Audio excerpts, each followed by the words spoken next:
నెల్లూరు జిల్లా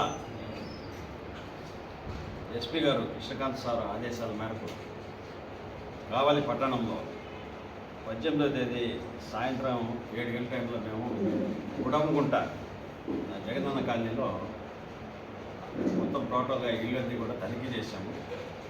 దానిలో ఒక ఇంటి కన్స్ట్రక్షన్లో ఉంది ఒక ఇల్లు.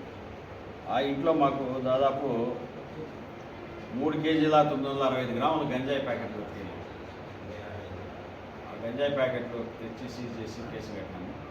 ముద్దాయిల కోసము సెర్చ్ చేశాము. ముద్దాయిల కోసం సెర్చ్ చేసినప్పుడు 20వ తేదీ వాళ్ళు సాయంత్రం 5:30 గంటలకి గుడంగుంట అవుట్స్కట్స్ నుంచి బెంగళూరు వెళ్ళేందుకు రెడీ అయిపోతున్నారు ముద్దాయిలు, 3 ముద్దాయిలు. వాళ్ళు ఒకడు వచ్చేసి గోసల గోపీకృష్ణ, తండ్రి మాధవరెడ్డి 21 ఇయర్స్. రెండో వ్యక్తి ఎల్లాడి మణి, తండ్రి రమణయ్య, వయసు 21 సంవత్సరాలు.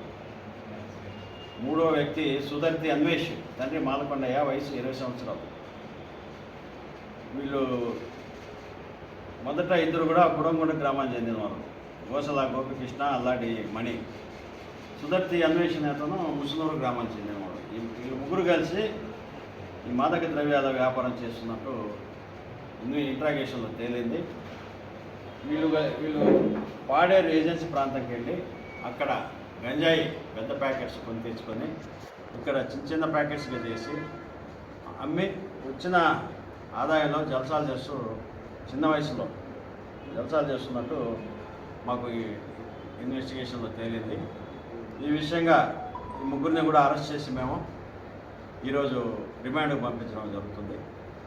ఇదే విధంగా మన కావలి సబ్ డివిజన్ సంబంధించి ఎక్కడ కూడా మాదక ద్రవ్యాలు కానీ గంజాయి కానీ కడివి అలాంటివి కూడా ఉండకూడదని మా యొక్క ఆఫీసర్స్ ఆదేశాల మేరకు గట్టిగా పనిచేస్తామని హామీ ఇస్తున్నాం.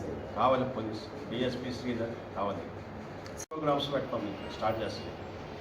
కాలేజెస్లో అవేర్నెస్ ప్రోగ్రామ్స్ పెడతాం. దీని గురించి ఆ ట్రాఫిక్ సంబంధించి, ట్రాఫిక్ రూల్స్ గురించి, వీటన్నిటి కూడా ట్రాఫిక్ సంబంధించి అవేర్నెస్ ప్రోగ్రామ్స్ పెట్టాలని నిర్ణయించుకున్నాం.